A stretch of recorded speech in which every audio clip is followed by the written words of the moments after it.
This is a podcast called 25 Whistles Talking Sports. And they all wear a whistle, yeah, it's stupid. But what did you expect? It's a podcast called 25 Whistles. 25 Whistles. We've done 3 shows in 3 days, boys. Dang. If you missed yesterday's, we did it on the 25 Whistles only feed. Go check it out. 25 Whistles presented by DraftKings Sportsbook, an official sports betting partner of the NBA. Download the DraftKings app. Use the code BobbySports to get in on the action. Today's episode, we have NFL Network Insider Tom Pelissero. He's in Kansas City for the NFL Draft. Talks about, well, all. I mean, it's all. And talks about Aaron Rodgers stuff, too. But I also have football drama breaking right now that I'll share with you guys, but I can get someone on to actually talk about it. So this is breaking, so I don't want to mess it up. And I know we're live right now. It's a podcast. We can always edit it. Okay, here we go. Hold on a second. See if he'll answer. Trying to FaceTime.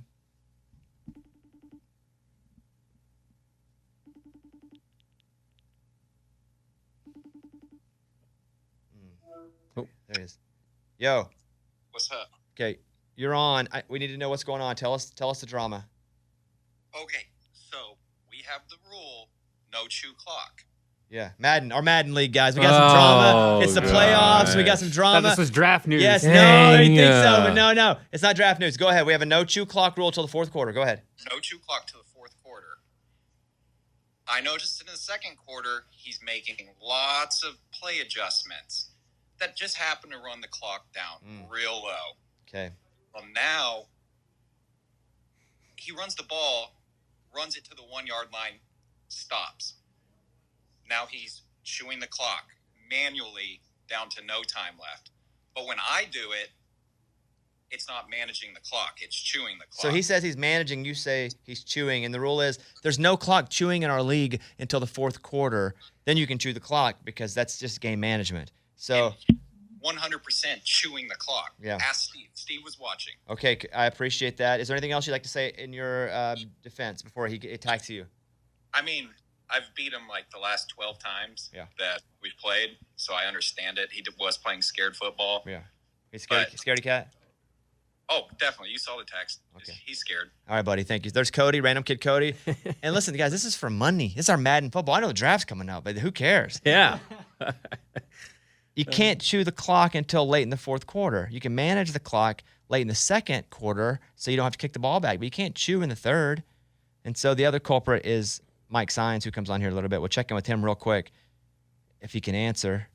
But it's playoffs where the money. We're talking money, real life money now. You don't mess with people's money. It's true. Here's Mike Sines. Him and Cody are playing right now. They should be both working probably. Priorities. Okay, there he is. What's up? We just heard Cody's story. You have about 30 seconds to defend yourself. Defend what? There's nothing to defend. Are you chewing clock? There was no chewing clock. There is a chew clock button that we are not allowed to use. No, to also devote the chewing fourth clock. quarter. You don't have to chew the clock on the button. You're just chewing clock, No, period. but listen. Chew clock, the chewing clock method is to drain the play clock all the way down to 1 second and snap the ball. That is not what I was doing in the second quarter. I had a minute left, and Bijan had an open route to the end zone, and instead of going to the end zone, I got tackled at the 1. Managing the clock? I hear managing right there. Managing the clock. And he's like, so when did you do that in the third quarter? I'm like, because that's not halftime, bud. Like, you don't have any timeouts. I can run the rest of the clock and then kick off to you at halftime. Like, it's smart clock management. It's not chewing the clock. So you didn't do it in the first or the third quarter or early in the second quarter? Say it again? You didn't do it in the first quarter or the third quarter or early? Video. I can show everyone the video. All right. Ain't nothing wrong with it. Video. Thank you. Well, I'm All on. right, love you. Then I feel like I'm on your side then. Thank you. I appreciate it. Thanks, All right, Mish. There you go. All right, that's a drama. Breaking Dang. news. We got a chewing the clock controversy. And why are they not working? I know. I was going to say midday. These guys are answering their phones and playing Madden. All I saw was like 30 texts, and I was like, what happened? Somebody hurt? And it's like they're just fighting about chewing the clock. Well, because it's money time. We play, you get to the playoffs, you win the championship, you get everybody's money. And so now once you lose, you're out for the year. You're done with the whole season. You don't get any money. And we have a rule you can't chew the clock until the fourth quarter, period. Mm-hmm. Because what would happen was they would shorten games against me. They would just shorten it immediately. And be like, they would chew the clock the whole time against me. Just running down to the play clock the whole time? The whole time, just so I'd have less offense. That's so annoying. They're such wimps. Yeah, that's weak. You want football? You came to the show for football today? You're in the right place. All kinds of football. We start with Madden football, baby. Okay.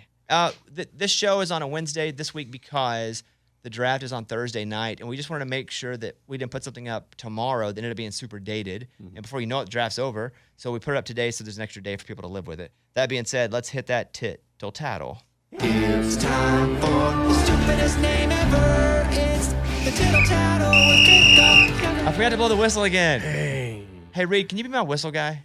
Oh. Yeah, totally. Just be like, you got to blow the whistle, Yeah, bro. I got you. This whole show has started on me blowing this whistle to start We it. had that news to break, though. That's true. I was pretty fired up about that news. All right, show started. Tittle tattle now. Okay. It's time for the stupidest name ever. It's the tittle tattle with Jacob. All right. In honor of draft week that we've been talking about, who is your biggest draft bust of all time? Two come to mind immediately. The first one that comes to mind is Ryan Leaf, but not because of him being simply a bust, although I like Ryan Leaf a lot now as a commentator or a personality on radio TV. I think he's great. So I'm still going to go Ryan Leaf, but I'm also at number 2. But number 1, I'm going to go Jamarcus Russell. Especially the stories that came out about Jamarcus Russell where they gave him the blank tape. And they were like, they're like, hey, here's this tape. This is, you watch this. We can scheme. And they came back the next day or a couple days later, like, okay, what'd you learn? And he was like, well, it turns out they put nothing on the tape. He never watched it. Anything he said, he just made up. So I go Jamarcus Russell at 1, Ryan Leaf at 2. Probably in recent years, John Ross played at Washington. Wide receiver, ran a 4.2 40 and really did nothing. Top 10 pick. I think he re-signed with Kansas City even this year. Yeah, he has been around recently, but I don't think he's really been active during the games. And I think he just re-signed. And you may look that up, see if John Ross is still with Kansas City. I know the season hasn't started yet, but I feel like he's on that Kansas City squad now. Brian Bosworth is one that should be mentioned, but I think he kind of did that to himself. And I think he had a somewhat successful-ish career until he was injured. That Bo Jackson play where they met at the goal line and Bo Jackson ran over him and it was one-on-one, like that lasts in everybody's mind. You got to think, though, Bo Jackson was also a stud, and Bo Jackson had momentum and speed. You're just not going to win that. Anybody? I've always said that, too. I'm like, it's really not that bad. But he had such a big personality and the hair and you could keep going, so it just made it look worse when he didn't dominate. But Bosworth is probably one that comes to people's minds because of how big of a personality he was. Although I would not put him there. I think he actually had an okay NFL career. What do you have on John Ross? John Ross did sign a futures contract with the Chiefs back in January. What the heck does that mean, a futures contract? That means they sign you, but there's not like a guaranteed to the team that you can go to camp with them. Got it. You're signed throughout the offseason, and you can come to the offseason, go to camp, all that, but if they decide to cut you, you're done. I never heard of futures contract. Yeah, they usually do it right when the season ends. Like, hey, we're going to sign you right now so we can have you in 4 months from now. And in case we want to keep you, and so they pay him a little bit. Yeah. Just to keep him around in case they want to keep him longer later. I remember him running the 4.2 40. I think it was like a 4.22, and everybody's like, phew, oh my God, I drafted top 10. Yeah, so I would go, that's how I go. Jamarcus, Ryan Leaf, John Ross. Honorable mention Brian Bosworth because I just don't want to hear people telling me I forgot that one. Okay. All right, next up. Talking about injuries in the NBA, there's a lot of them going on right now. So what is one athlete that you wish never got injured that derailed his career? Being a Cubs fan, I do think of Mark Pryor, and I do think of Kerry Wood because they were both awesome for us. I mean, Kerry Wood struck out 20. Yeah. I watched the game. I watched every Cubs game back then, if I could. But selfishly, it's both of those pitchers. But also in recent times, probably Andrew Luck. I think we were all kind of surprised by that too. He's like, yeah, I'm good. I'm done. And we kept waiting for him to come back. And then you kept hearing, Andrew Luck never wants to come back. He's good. Kind of set the organization back too. Oh, yeah. Big time. Yeah. They're still trying to recover from that. So selfishly, Kerry Wood, Mark Pryor. Recently, NFL-wise, Andrew Luck. What about that to you? Who would you put on that list? Brandon Roy. This hockey player? No, it does sound like it, though. That's a different one. But the basketball player for the Blazers, Oh, got Waugh, like it. early 2000s ish. But yeah, Waugh. Right, no, Raw. No, Waugh is a hockey player, right? Waugh is a goalie. Yes. Yeah. Okay. Yes. Penny Hardaway Yeah. is another one. He was really good. Yeah. And I think Tracy McGrady didn't really retire early, but he was always out with injuries. I felt like, and I loved watching him. I feel like if Derrick Rose, Yes. I mean, obviously still playing. I saw him get a standing O with the Knicks the other night. Like Derrick Rose was so legit, Yes. but had some nagging, but one really bad injury that kind of kept him from being that star. I mean, being a star is as much staying healthy as it is having big games, because you got to be healthy to even have a shot to have those games. And when people are like, well, they just played a long time, they don't have the average. Most people can't play a long time. Like that also, there's something to that, just lasting in the league, whatever league it is. So I'm going to go with the two Cubs guys and Andrew Luck. What else you got? With the A's in works to leave Oakland, which city, not named Nashville because we live here, would you like to see get a new pro team next? Why you got to take Nashville out? I'm on the freaking board. Because it's so easy. I would love to see a team here, but it's just so easy. Which city would I like to see get a pro team? Memphis? They're close, although they have the Grizz, but that's it. So another Tennessee team, Chattanooga, Yeah, Knoxville. something close. Knoxville. What cities are close? Or what cities don't have a team that would be cool to have a team? There's always talks, obviously. Austin Seattle. would be Oh, awesome. yeah. And they've talked about it for a few different reasons. And they also, the Spurs will now play a game there that every year now, it seems like. Because San Antonio has the Spurs, but they don't have anything. They don't have a football team or a baseball team. I wish they just had like a central lower Texas team. Like the New Braunfels, Neanderthals. Because that's like right in the middle. And then both of those people could go to those games. How far is San Antonio from Austin? Hour. Oh. It's so close, which is why. And then Houston's 2.5 from Austin. Dallas is 3. So you have all these teams, but Austin has University of Texas. So proximity-wise, you have a whole bunch of pro teams really close to each other. El Paso maybe will be good, but I don't know if they have the population to actually keep the team. I feel like you can make a fun name out of that one. They have minor league teams. Yeah? Yeah. Okay. What else you got? Okay. With Butler's career high 56 points the other night, what's the best single game you've ever had of your life? Any sport, anytime. Oh, we get to go full Uncle Rico here. Let me think about that for a second, because mine would probably be baseball. What do you know yours? Off the top of my head, what comes out is my junior year of high school in the semifinals having a pick six, and we only put up 13 points. I had 1 of 2 touchdowns, and it was a great game. Did you play defensive back? Strong safety, yeah. So come down as a linebacker, cover 4, down to cover 2. Kind of thought you were a down to cover linebacker. 3. It was a hybrid. Yeah. Yeah. Were you bigger? Are you bigger now? Oh, I'm bigger now. I was probably about the same height, but 195, 200. I never hit a home run over the fence. I had a couple of dinker in the park home runs because I was not a power hitter whatsoever in baseball. In baseball, I was actually pretty good. Where, like, my senior year, I was, like, defensive player of the whole conference, all region, all this stuff. I got all the awards my senior year. Best game, though, I batted first pitch, a rope right off the wall. I was stunned. That it hit the wall. And I was like, I was so stunned that I think I barely got to second base. And that's how the game started. I think I slid and just beat the throw. But I was just like, wow, I thought it was out. I hit it. I was like, oh my God, is this a home run? And it wasn't. Did you run? So I was kind of like watching it because I had never been there before. So I couldn't act like I'd done it before. And then I think I went 3 for 4. I think I scored 4 times. And one of those, I think it was on a field of short. I'm just going 3 for 4. I think I had 4 runs scored. I hit 1 off the wall. That's a pretty good game for me. Nice. I liked it. That's solid. And I just remember hitting it. It came off the bat so pure. And I was like, oh my God, is that out of here? And then it wasn't. And I was like, oh God, I got to go. That's awesome. That feeling of you can't even really feel it, huh? Oh, yeah, you don't feel it in your hands at all. It's like, yeah. What the crap? Because I don't see well. So for me to be a leadoff hitter, contact hitter, like I had to play with my stance really wide open because my back eye, my left eye is the one that works. So just to have my head turned. And so I slapped a lot. I bunted a lot. I hit it off the wall.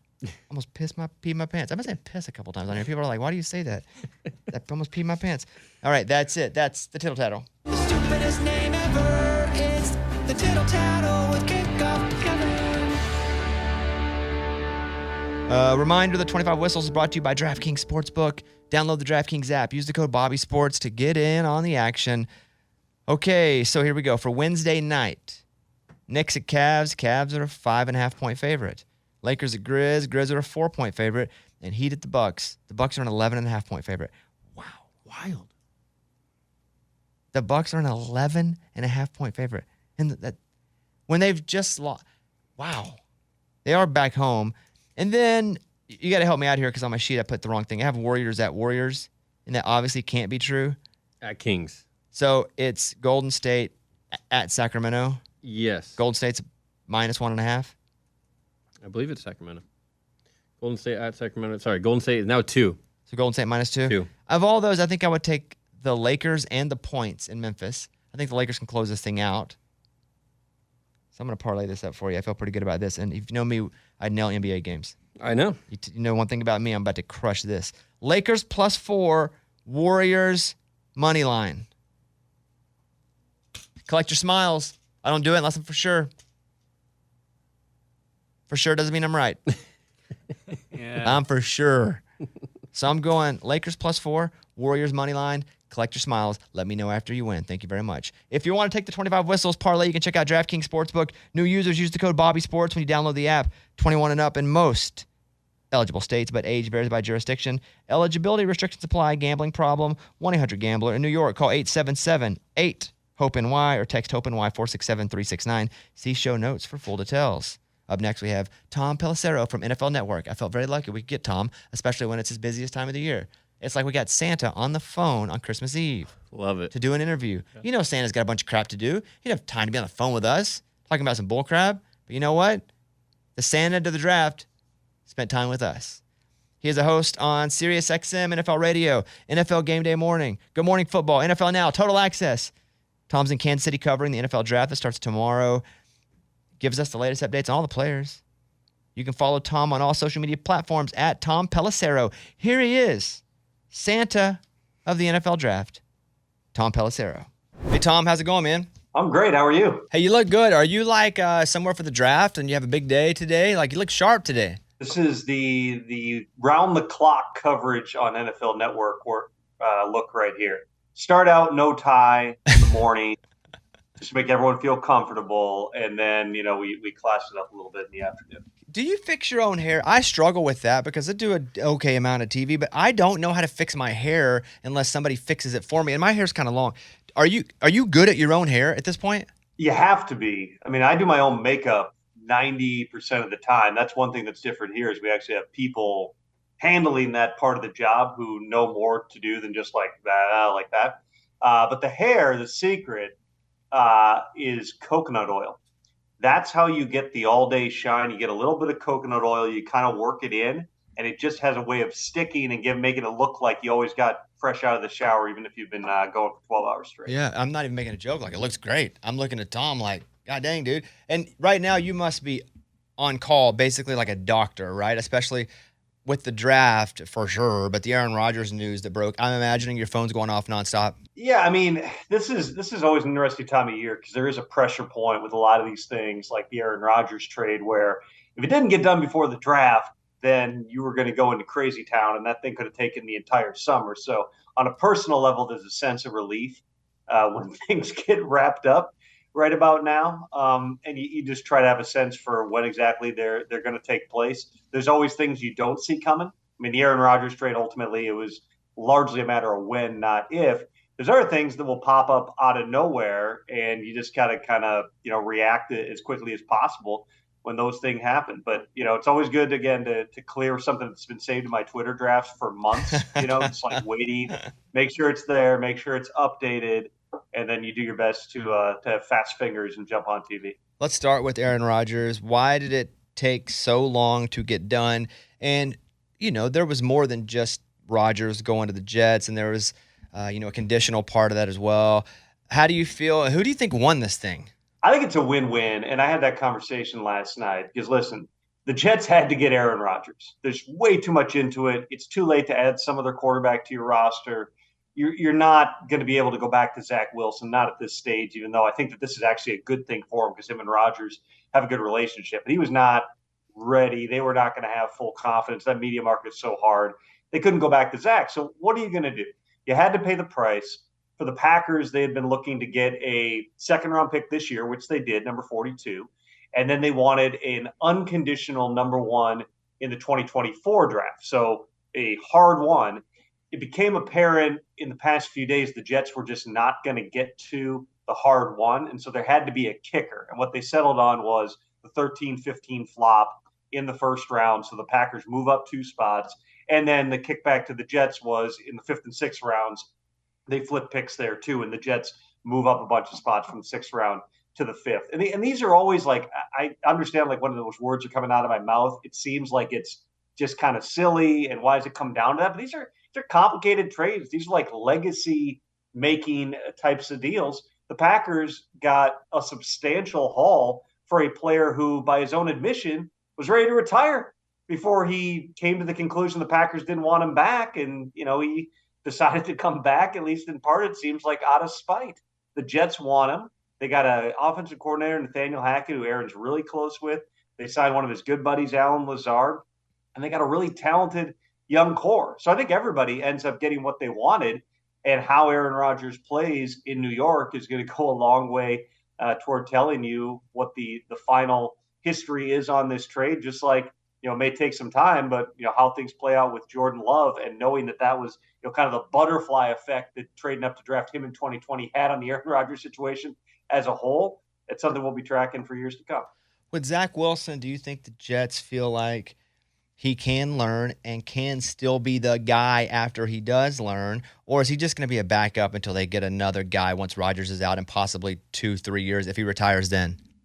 No, I think that's the part that got missed here was, listen, Nathaniel Hackett is going to embrace having a project in Zach Wilson because Zach Wilson's really talented. Like in terms of just a thrower, in terms of how he can, move around and change his arm angle and make things happen on off schedule, off balance, off every platform. He can do all that stuff. It's just been the consistency.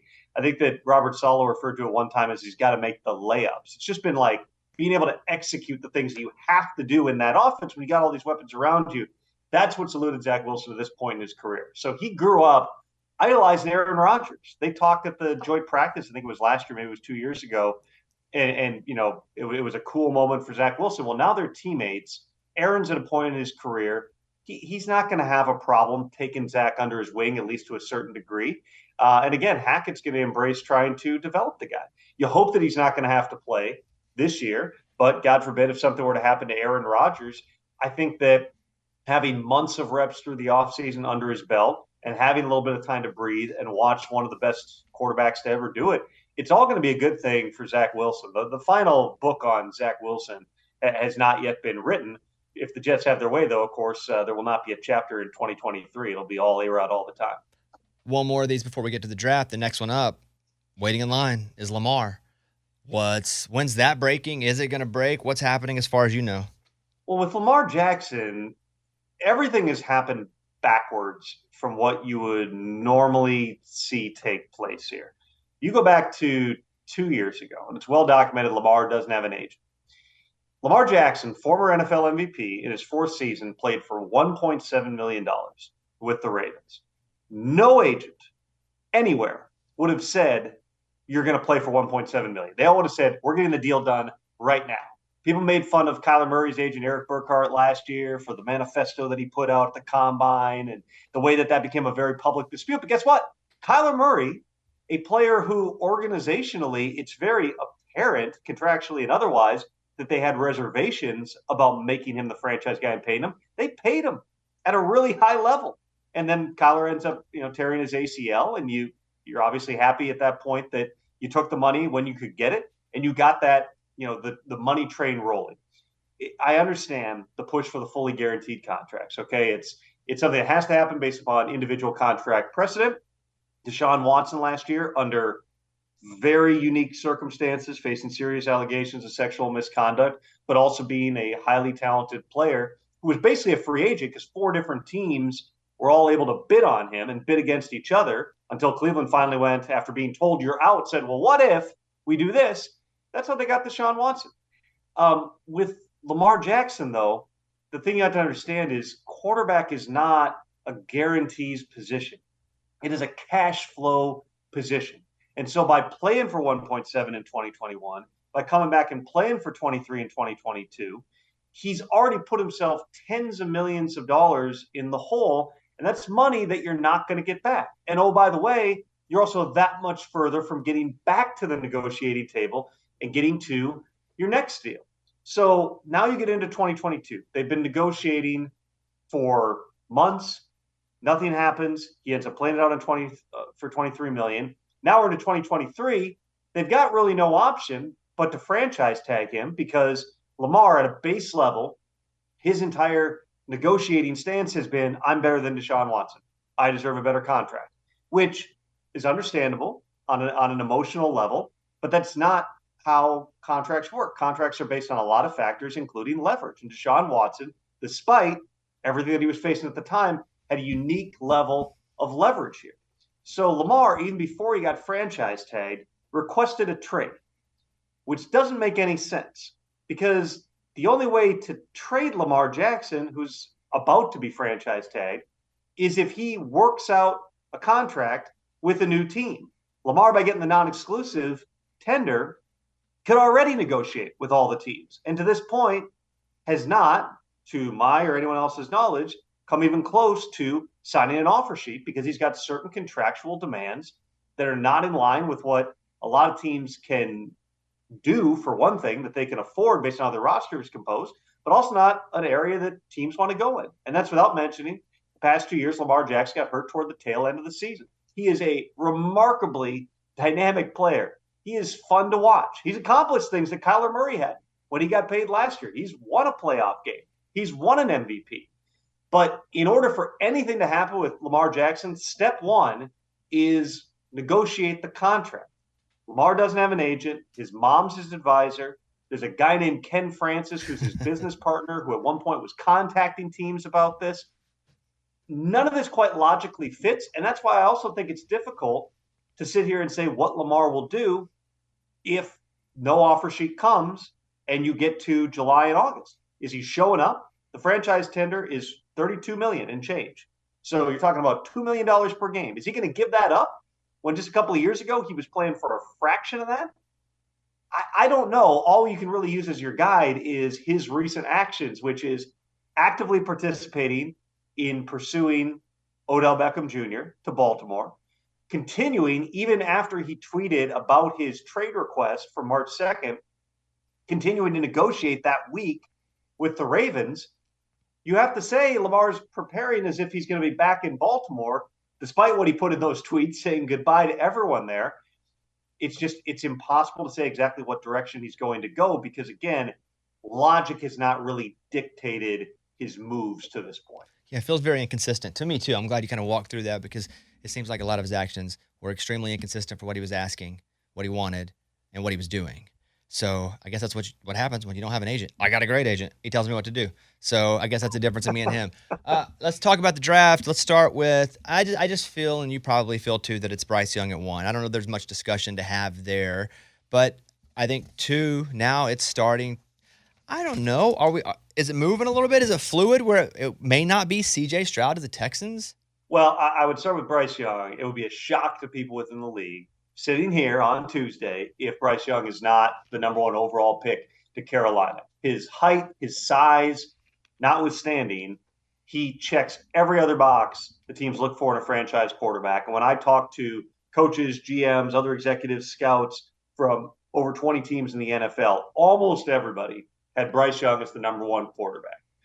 There is question at number 2. And the honest answer is no one is entirely certain what the Texans are going to do. About a week or so ago, there were rampant rumors, information, whatever you want to call them, where every GM who was calling me was saying that they heard the Texans are not going to take a quarterback at number 2, which makes some sense because they got DeMeco Ryans. He needs really good players up front on his defense to make his scheme go. He's a new head coach. They might think there's only a couple, 2 or 3, depending whose board you're talking about, truly elite defensive players in this draft. If you pass on 1 and 2, you're not getting one of those guys. They also have the number 12 pick, so potentially you got a quarterback who falls in your lap later, or you could even trade up from 12. Nick Caserio, who's the GM, has been calling around for weeks, talking to teams about different scenarios, both moving back from 2 and moving up from 12. If I had to guess right now, my guess would be Will Anderson would be the number 2 pick, and that they would find a way to get a quarterback of some kind elsewhere within those top, whatever it is, 8, 10, 12 picks, depending if they trade up. With CJ Stroud, I think that the conversation has gotten skewed in part by the results of the S2 cognition test, which is this new test the team's been giving over the past handful of years. Some teams put a lot more stock in it than others. He had a low score on that test, but to be clear, it's not an intelligence test. It measures things like impulse control, distraction control, visual learning, tracking ability, and it's basically meant to, in part, determine how this person learns and how you should teach them moving forward. So every coach that I talked to that spent time with CJ Stroud said he's been excellent on the board. There's no processing issues on tape. So is it just not his type of test? Is it a red herring along the way? It's certainly something the teams are aware of, but it's not an end-all be-all. With CJ Stroud, it really comes down to there is a bias against Ohio State quarterbacks in general because we've seen them, quarterbacks not asked to do a lot in that system, but CJ Stroud had more responsibility in terms of checks at the line of scrimmage and things than a lot of other quarterbacks have had in that scheme. He's way more polished of a passer than Justin Fields was coming out a few years ago. He's just not as dynamic of a runner. He's not a runner at all. CJ Stroud, you look at his rushing stats in college, I think he had 1 career rushing touchdown. And, sacks count against rushing stats at the college level, but he had like negative rushing yards for his career. He really didn't use his legs a whole lot. There was some frustration from scouts who would say, we know he can move, but he's throwing the ball away instead of just running for a first down sometimes. He showed in the Georgia game, the last game of his college career, some of those abilities. And he can throw it. He's really good making plays on the move. It's just a matter of, philosophically, do you want to have somebody who's more of a pocket passer? Because that's what CJ Stroud is. Can you get over the learning curve he's going to have coming from Ohio State? Again, did really well in the meetings with teams. He's a little bit guarded at times. If leadership was something he had to grow into at Ohio State, but the more time the team spent with him, the more they liked CJ Stroud. All of which is to say, I don't see CJ Stroud sliding far. I don't know that he goes number 2. He well could end up in Houston one way or another, whether it's with their first pick or their second pick in the first round. But sitting here right now, I would say my belief, and could be wrong, okay, just my belief based on talking to a lot of people around the league, I think all 4 of those quarterbacks, Bryce Young, CJ Stroud, Will Levis, Anthony Richardson, if I had to guess, I would say they're all off the board in the first 12 picks, in part because obviously there's not a lot of quarterbacks in general. Those guys tend to get pushed up, but also there's just not a lot of elite non-quarterbacks who you can argue to push ahead of somebody who, if you believe in one of these guys that he can be a franchise type of guy, it's really, really hard to pass up. The Texans, you say, have that 12th pick, and what if they trade back to later in the first, but take a Hendon Hooker, right, who's his injuries, what's kind of being held against him right now more than anything else. I mean, is that a possibility where instead of trading up to get one of those guys that they're bullish enough on Hendon Hooker to go, we like him enough to take him at 2021? Well, and that's always the game, right, is do you want to take the risk? If you think somebody could be a franchise quarterback, there are times where you can get too cute with it and move back and end up missing out on the player. And Hooker's going to be one of the fascinating stories to me in this entire draft because, yes, he tore his ACL back in November. He's still not running full speed at this point. He's going to be cleared right around the start of the season. But most teams I've talked to say he's probably going to be a pup list guy. He's probably going to not be practicing through camp in the early portion of the season. Maybe around November you kind of ramp him up. But you have to look at this season as a redshirt type of year. Well, if some team trades into the first round, or in your scenario, a Houston moves back, or somebody like Minnesota at 23 likes him, by taking him in the first round, you get a 5th-year option, which for a guy who's probably not going to be ready to play this year can end up really being beneficial. He's also older. He's 25. I believe he turns 26 during the season. So there's that factor. And he comes from a Tennessee offense that coaches I've spoken to say is really hard to evaluate because it's a version of the air raid. The receivers line up outside the numbers on both sides. they were using hand signals where basically Hendon Hooker, who was previously in this really rigid scheme at Virginia Tech where everything was like the timing of the drop, ball comes out here. This scheme is like he looks over at the fast dudes he's got, Jalen Hyatt and Cedric Tillman. They give him a hand signal like, the receivers read the coverage, I'm going to run this route. And then Hendon, who throws a really good deep ball, just steps back there and rips it. It's the same drop every time. It's nothing like an NFL system. Things are going to be more complicated. Aptitude's not an issue here. It's just his development is going to be learning to play in an NFL offense where rhythm and timing and tempo are really important. So it's a projection, less so medically than all the other stuff that you've got to literally Hendon Hooker's agent may or may not be ringing me. I'll call him back. You have to figure out at what point are you comfortable taking that player, and that's what they're going to have to figure out. Doesn't it benefit Hooker? And I haven't heard this, and you may tell me I'm a big old idiot.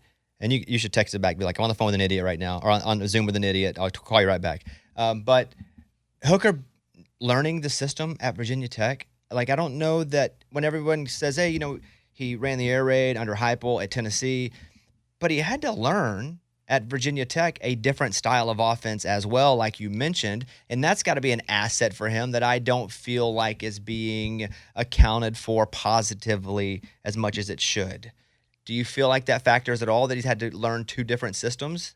Well, neither one really bears resemblance to an NFL system. I think that certainly, the ability to pick things up quickly is important. And also, the leadership traits that Hendon showed once he got to Tennessee, because anytime a player, especially a quarterback, leaves, it was kind of under weird circumstances. Hendon Hooker's last game at Virginia Tech, he was, he was physically shaking on the sideline. He said it was a medication he got for a heart procedure, I believe it was related to lingering effects of COVID.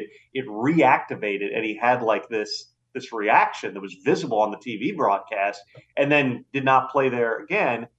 So odd circumstances, goes to Tennessee, immediately walked in, and he was the guy in that program. If you're betting on Hendon Hooker, it reminds me a little bit of like Trey Lance last year, where it's like Hendon Hooker you're betting on the person because he's really likable. I spent a bunch of time around him at the Senior Bowl, extremely engaging.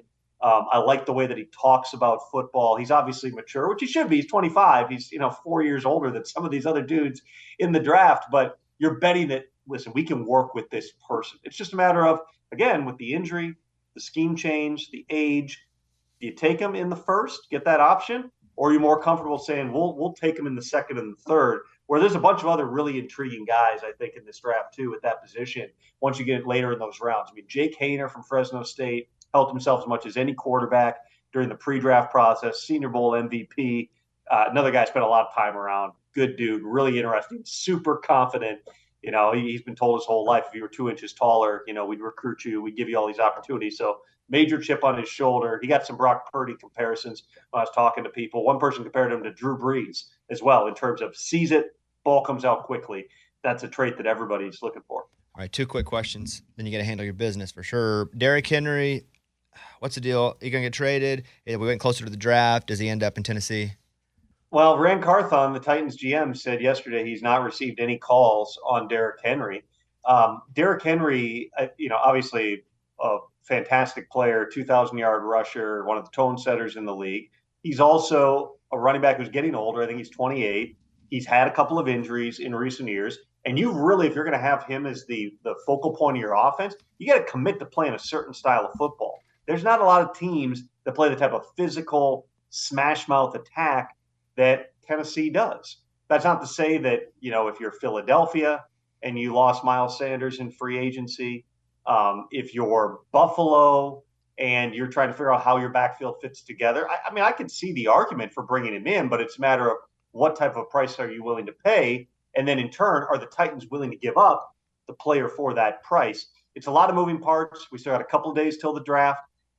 You would presume that Derrick Henry's contract, even though it's not off the charts by any stretch relative to the running back market right now, but you would think any team trading for him would want to touch that contract. So over the next couple of days here, that part of it would have to ramp up in order for him to be dealt. Last question. What's the best situation team-wise for Anthony Richardson to land? Is it the Raiders because they got a guy in Jimmy G? If you were Anthony Richardson, where do you want to be? Well, if I'm Anthony Richardson, I do want someplace I'm going to get a chance to develop. But I had one GM tell me recently, if you're taking him somewhere in the top 5, top 10 picks, you're talking about $30 to $35 million for this guy with totally rare tools. You're going to find a way for him to be on the field. Anthony Richardson, he may not be a starting quarterback and probably shouldn't be a starting quarterback, even though coaches and scouts say there's more on tape in terms of his pocket presence, processing, all that stuff. And he did really well in his interviews, too. He surprised some people because he's played so little football, surprised people with how much football he knows in meetings. I wouldn't be surprised at all if Anthony Richardson is playing in some capacity this season somewhere. I could see an argument to go into Seattle where you've got Geno Smith there. And his deal, even though I think it's a 3-year deal, it's really a 1-year, like $18 million deal. So potentially you could turn Anthony Richardson in 2024. But they're drafted at number 5. That's a $35 million bet on a guy who started 13 college games and completed 55% of his passes. You get a little bit deeper into those picks. The Lions, they got Jared Goff. They like him a lot. That could be another good spot for an Anthony Richardson. The Raiders, that's going to be interesting because even though, yes, they got Jimmy Garoppolo, they paid him in such a way that he's really locked in as the starter for 2 years. When you do that and you make that level of commitment, it's hard to say we're then going to come back and use our top draft pick on the guy to play 3 years from now. So that one would surprise me a little bit. Tennessee, Ryan Tannehill, basically he's in a situation where he's due like $28 million, I think, this year and has no guarantees left. That could be a good spot. There's a bunch of different places, even Minnesota with Kirk Cousins. Now they're all the way down to 23. I think it's hard to believe that they're going to give up the type of capital it would take to vault all the way up into the top 12. But rule nothing out. Kwesi Adolfo-Mensah showed in his first draft he's not afraid to do things in sometimes an unorthodox fashion. Richardson going to be one of the really interesting stories, I think, in this entire draft. Will Levis probably goes higher than what everybody was thinking. CJ Stroud probably goes right about where everybody was thinking. Anthony Richardson, you've got more variance just because there's a projection here. You're not going to be able to answer the questions you have about him prior to the draft. You're betting again on the person and the raw athletic skill set. At what point are you comfortable doing that? That's what we're going to find out on Thursday night. You heard it here. Tom Pelissero said Anthony Richardson will play fullback for the Lions next year. That's right. Heard it here first. Hey, Tom, you're the best, man. I watch, listen, we have everybody on. I think you're the best at what you do. So congrats on really, you've launched into being in that premier tier, man. So big fan. You guys follow Tom at Tom Pelissero on all of it, Twitter, TikTok, and Instagram. Good luck with the draft, and we really appreciate the time that you gave us today. No, thanks a lot for having me on. This was fun. See you, Tom. Thanks, Tom. This is awesome. I'm just like a kid in a candy store with all the candy being chocolate and no peanut butter. That's the kind of candy I like. Even as a guy that doesn't really have a team, you still get excited? Yeah. Love it. Love it. Especially for somebody that I watch all the time. Like, there are a few of those guys I really value what they have to say. Some of them I feel like they just say a lot of things loud, and if they can say it loud enough, it'll get them a little attention. But like Pelissero is one of those guys where I'm like, I'm in. Yeah. You telling me? I'm going to listen. Also, I know things are fluid. You think there's any chance, though, Will Levis goes number 1? Do I? Yeah. No. That started to be the thing. On Reddit? Yeah. Somebody just posted. He's been telling everybody he's going to, and then all of a sudden the line starts to move. He goes from 10-1 to 4-1. Yeah. Crazy. What is it right now? Can you pull that up? I'm going to do DraftKings if you'll look at that. It's NBA playoffs time. Big hoops action with DraftKings Sportsbook, an official sports betting partner of the NBA. Get in on the excitement of every game with the touch of a button. New customers, listen to this. You can make a $5 pregame moneyline bet and score $150 in bonus bets if your team wins. The code is Bobby Sports. Everyone can score a no-sweat same-game parlay every day during the NBA playoffs. Open the DraftKings Sportsbook app, opt in, place the same-game parlay on any NBA game. If it doesn't hit, you'll get a bonus bet back up to $10. Let's go. You want to hop on for the first time? You want to take the Lakers? Yeah, I would. I know they're in Memphis. Lakers are going to close it out tonight. Warriors, money line. I say it like that because I want you, money line. Get that. Download the app now. Sign up with the code Bobby Sports. New customers can make a $5 pregame money line bet and score $150 in bonus bets if your team wins. Only at DraftKings Sportsbook with the code BobbySports. 21 and up in most eligible states, but age varies by jurisdiction. Eligibility restrictions apply. Gambling problem, 1-800-GAMBLER. In New York, call 877-8-HOPENY or text HOPENY 467-369. See show notes for full details. But what you got? Will Levis and CJ Stroud both plus 800. At number 1. To go number 1, yes. Who do they have at number 2? Are you looking at the whole thing? No, just number 1 draft pick is what I'm looking at. Okay, because there's a thing you can click on my DraftKings app. Code Bobby Sports. That it's just all those position type bets, like who goes number 1, who goes number 2. And it's not who's the number 2 best player. It's literally who's going to go number 2. As in, odds are, I think last time I looked, Will Anderson was the favorite to go number 2. But I will pull all this up in just a second, and we'll roll through it. First, Aaron Rodgers to the Super Bowl. Those betting odds are up. My friend who was on with us earlier, Mike Sines, who's been accused of, I don't want to say it, but Mike Sines has been accused of milking the clock in Madden. That guy, he was like, Aaron Rodgers is not a top 5 quarterback. He texted me yesterday. We had the whole debate on who it was. Yeah. He was like, Lamar Jackson. Oh, no. And I said, I understand that. And I was just trying to be nice about it. I was like, hey, I get it. You could put any of those guys at 4, 5, 6. But if I had one player for one team next year, not career, next year, that's what I said, I would take Aaron Rodgers over Lamar Jackson. Yeah, 1,000%. He acted like it was the dumbest thing he ever heard. And I was like, well, that's why you don't have a sports show, buddy. Exactly. That's why you're playing Madden. That's why you're... Yeah. But I also respected what he had to say. And if you were to really argue that in the points, because Rodgers, former MVP, sure. And then Rodgers hurt himself. Yeah, his hand was hurt last year, pinky, whatever, thumb, whatever that was. Almost got him to the playoffs. But it was like, well, Rodgers was hurt. I was like, yeah, Lamar Jackson been hurt the last 2 seasons. But Lamar's won an MVP. Rodgers won an MVP. I would just take Rodgers next season over Lamar next season if I had to. One quarterback. Yes. The Chiefs have jumped up to basically 5th, 6th whenever it comes to the Super Bowl odds. Kansas City at number 1, plus 600. The 49ers at number 2, plus 700. So you got AFC, NFC there. The Eagles, plus 750.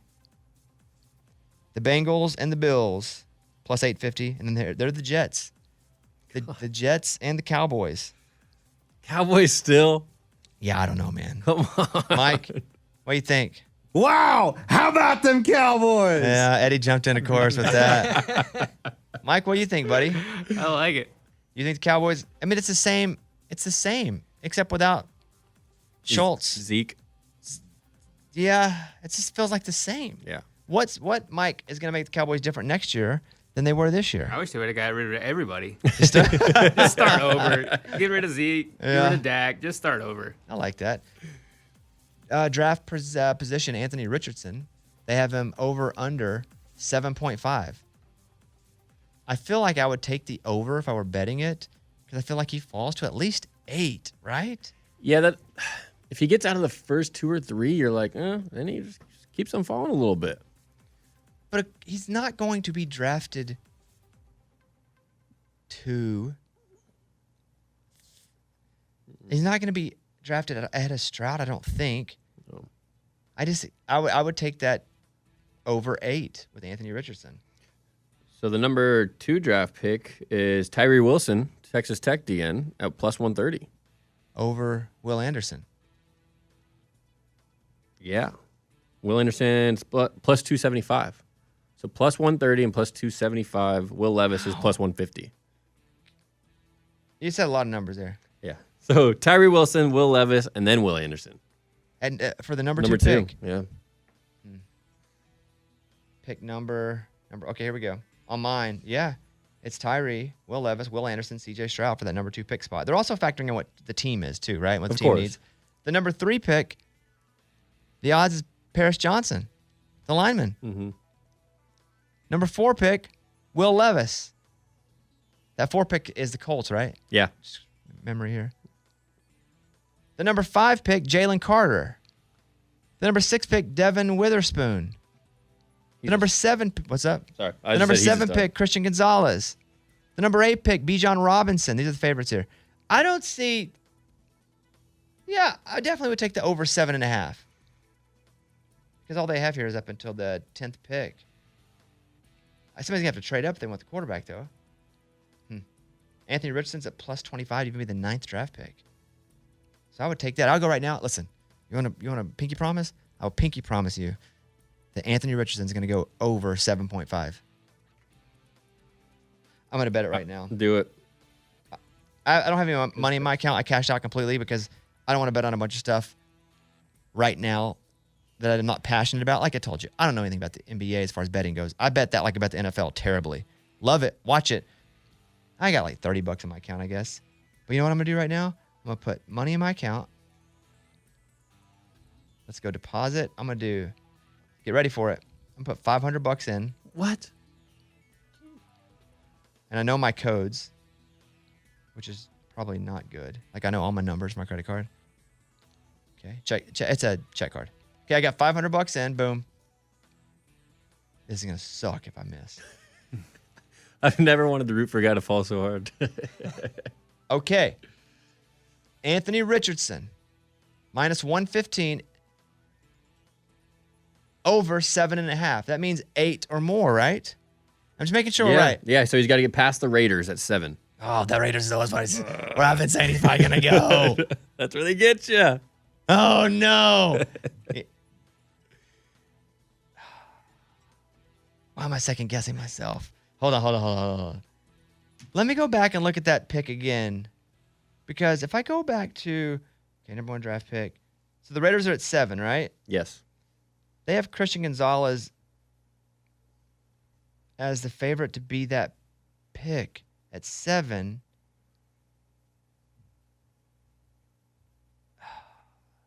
Anthony Richardson's plus 1,000 there. Why do they not think he's going to the Raiders? Screw it. $500. Over 7.5, $500. Dang. There it is. Bet placed. I don't want to tell you to do something.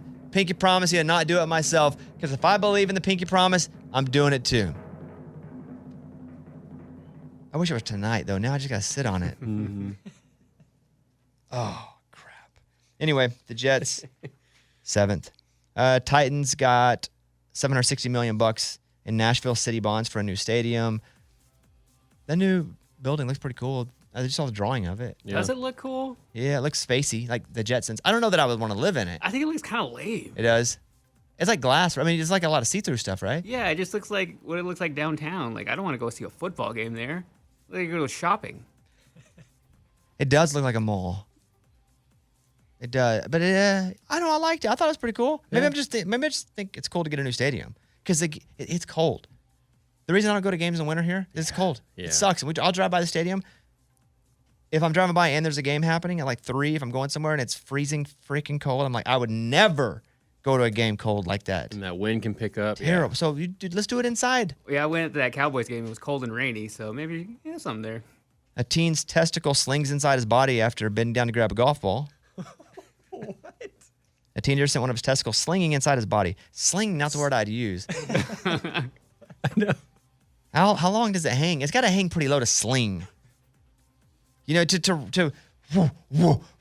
to swing, there's got to be some length in. Otherwise, you're just hanging a little. But to swing up with such force, the 16-year-old from Utah developed a sudden pain in his groin after leaning over to retrieve a golf ball. After a quick inspection, he noticed his left testicle had vanished. That's a pretty quick inspection. I know. I'd inspect that quick. If it hurts, and I'm probably going to look immediately. But sometimes one of my nuts go into my, sometimes I think I only have one ball. Oh my God. Do you guys ever do that? It happens. I do not. Where it feels like it goes up in you? No? No. Nope. I swear to you, there are times where I'm like, why does it only feel like I have one nut?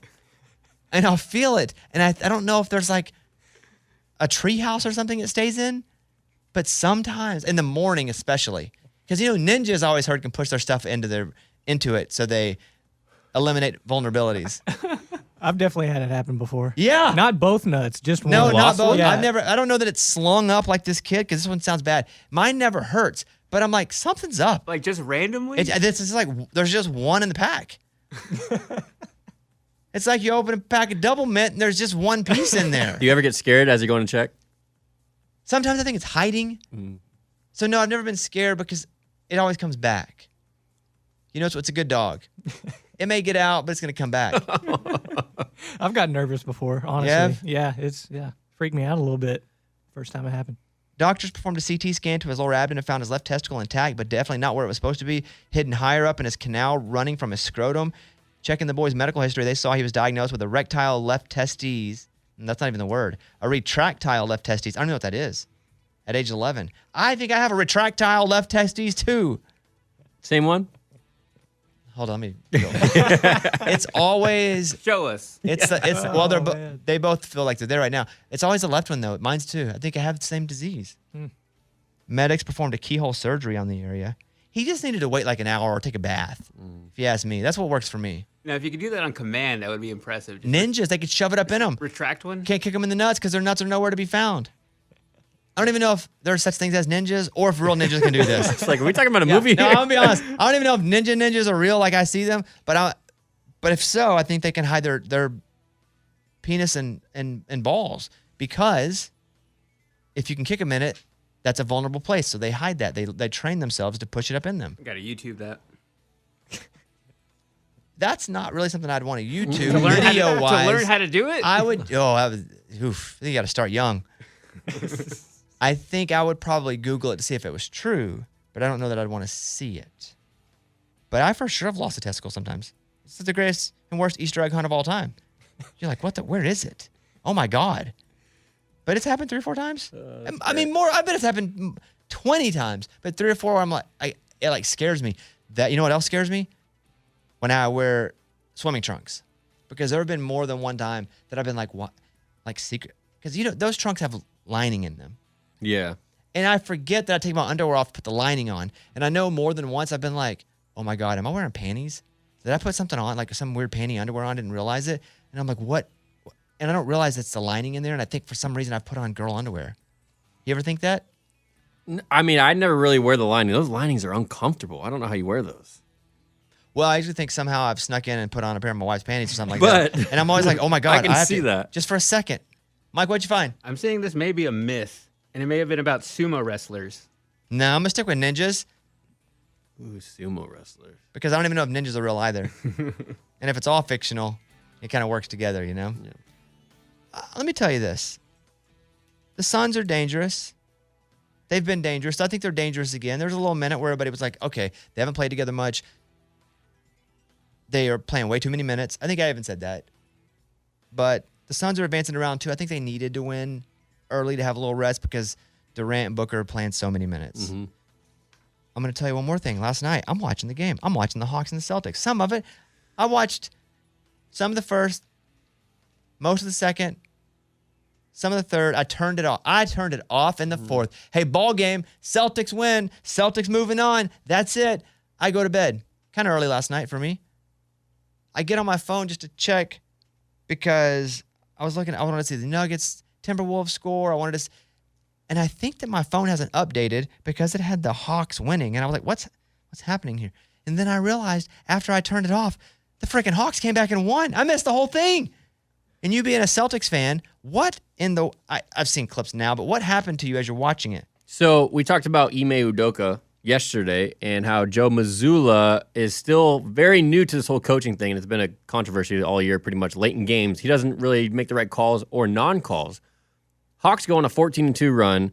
As they're going on this run, maybe they go on an 8-0 run. You got to call timeout, stop the bleeding. Let's end this right here, get our guys together, let's get back refocused and end it. Doesn't do that. Trae Young goes off, I think, for 16 in the fourth quarter. Doesn't really make any adjustments. And you kind of just watch this. Me sitting on the couch watching this, I was like, oh, man. It's going to happen. They're going to come back and they're going to win. You just slowly watched it and you knew he was going to hit a jumper to win it, and that's what ended up happening. Trae Young, 38 points, hit the three-pointer from beyond the top of the key with about 3 seconds left, and they beat the Celtics. I can't believe it. I'm just reading it because I didn't see it until I got on and watched clips this morning. Rough. Yeah. Luckily, it's 3-2. There's no way they lose the series. No. And Trae Young has about one really good game in him. Right. I mean, Trae Young, to me, the players voted him. Most overrated player in the NBA. 50%. Yeah. So he's always got about one big game where then he gets to hold on to that for a long time. People remember him for that. There's no way. I'm telling you, there's no way. They hit 19 threes.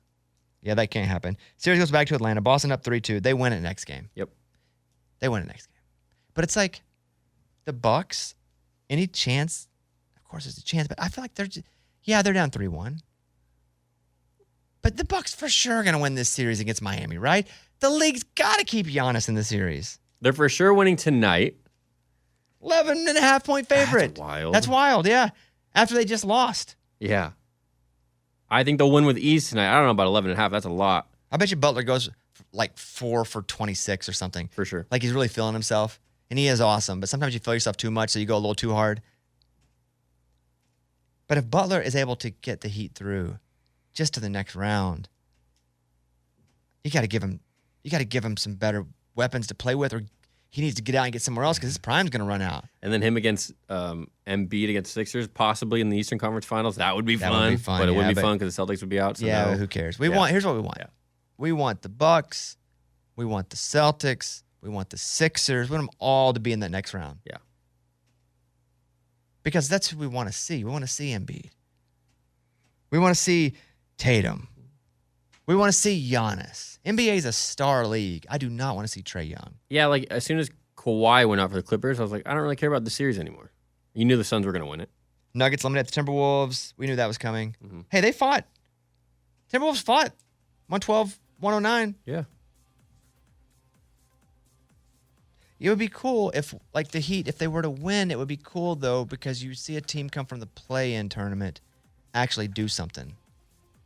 Where in baseball, they do it a lot of time. The team that's hottest, the wild card team, they're in, they play well. Sometimes they win the freaking World Series. Yeah, I think the Nationals a few years ago. The Lakers, although I'm not just going to buy the Lakers as a play-in team, they were a hurt team all year, an old team all year. They always were going to I'm surprised they're not even higher. But they're hurt all year. So that's what's up. I think that's it. Anything you want to say? No, that's it. Can't wait for tomorrow night. Celtics will bounce back. I'm rooting for you. I'm rooting for you there. I'm rooting for me. Hey. My $500 bet. Yes, that too. Anthony Richardson. We need him to go 8th or more. Oh, my God. Why did I? Pinky promise. I'm giving it to you. Pinky promise. All right, let's go final thought, Mike, real quick. Let's go to Reed first. Reed, run a video. How's it going for you, by the way? You feel like you're getting better at it? I'm getting a lot better, absolutely. Yeah. I'm able to focus a lot more, but it's getting better. Eddie does that during the show with everybody. I don't know how it, and he's also on the air the whole time. Yeah, that's nuts. I don't know how I do Speaking of, what a show. Nuts. Nuts. A lot of nuts. Reed, go ahead. Oh, so this has nothing to do with sports, but my girlfriend, she's actually in medical school, and she told me about this yesterday. They do these things called practicals where basically they learn these things and then they go in and then they actually do them. She told me that there is a group of people that go through different colleges, and right now she's learning about rectal exams, and they have to go in and line up, the students do, and go in, and it's the same group of like dudes and like a dude and a girl that have to get the rectal exam, and they go to different colleges, and they get like 40 rectal exams a day. So those two people are just driving around getting their butts checked? Pretty much, yeah. So if Mike and I wanted to volunteer for this, Mike and I would get in a car. Mm-hmm. We'd go over to UT Knoxville, get a finger in the butt, drive over to Memphis, get a finger in the butt. It's just Mike and I, though, going to all the colleges. We're known as the Rectal 2. It's just a normal weekend. That's our tag team. The Rectal 2. Yeah. We're the Butthole Brothers. All right, the Butthole Brothers are coming in 3 o'clock today. And so do they get paid? Yeah, they get paid. Like, man, God bless them. I don't know how they do that. And they're teaching while they're doing it. So, like, Maddie and one But the Butthole Brothers aren't teaching, though. We'll call them the Butthole Brothers. They're not teaching. They're just their buttholes. They're not teachers. They're teaching while it's going on. So somebody else is teaching the students while they're looking at the butthole. No, they're literally in the room. It's literally like me and you would walk into a room. Yes. And there's a guy that's teaching it, and he will literally like go spread eagle and be the like, teacher's butthole. Literally, yeah. So it's like it's not an actual teacher. It's like they go to different schools and they're like the ones that teach it, but also are the ones that get it. So I'm just like, man, I don't understand how I this just is want somebody possible. else to do it while I taught it. I don't want to teach that. But if I did teach it, I want somebody else to do it. Yeah. Because how do you even look at your butthole from just the general anatomy of it? I've never actually seen my butthole, I don't think, No. up close. It blew my mind. I had to share it. So it's like, yeah, good luck, Maddie, today on that. What a show. Yeah. Kevin? How do I follow that up? You don't. Nuts and butts. Yeah. I'm actually going to follow it up with Will Ferrell. I don't know if you guys have seen. He's going to come out with a new series where he's going to play a professional golfer who becomes the face of a controversial new league, competing with the PGA, kind of mimicking Live, but the comedic aspect to it. That'd be funny. I think it's going to be good. Yeah. Mine's going to be about wrestling, where I'm being fed on my TikTok all these old 90s wrestling docu videos mostly, where they're talking about behind the scenes. That's my new, I will sit there for 4 minutes. Is 3 max still on TikTok? I think it's more than that. Right. I thought so. 10 I now. thought Yeah, so 10 too. minutes. But how come I can only load 3 then? Because it gives me the options 3 minutes, 60, 15. But I watch them. I don't know. It feels like forever. And I will watch the story of the Ultimate Warrior. I'll watch Stone Cold's podcast sometimes, where he has other wrestlers come in and sit at a desk with him and talk about it.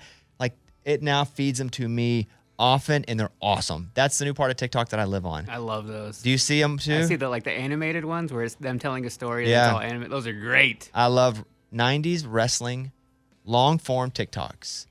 So if you need me, that's where I'll be, over in that part of TikTok. All right, got a lot going on. Again, we won't be on tomorrow because we wanted this on today because the draft's happening. We wanted you to hear Peliserro, and you can make your bets accordingly. If anything breaks for Anthony Richardson, it's like, oh, now he's the 4th or 5th pick. Rest in peace, me. I'll be shoving my testicles up in, Getting a finger in calling the it a day. That's right. All right, thank you, everybody. We will see you probably early next week, right? Yeah. Monday or so. Yeah. All right, show's over. Bye, everybody.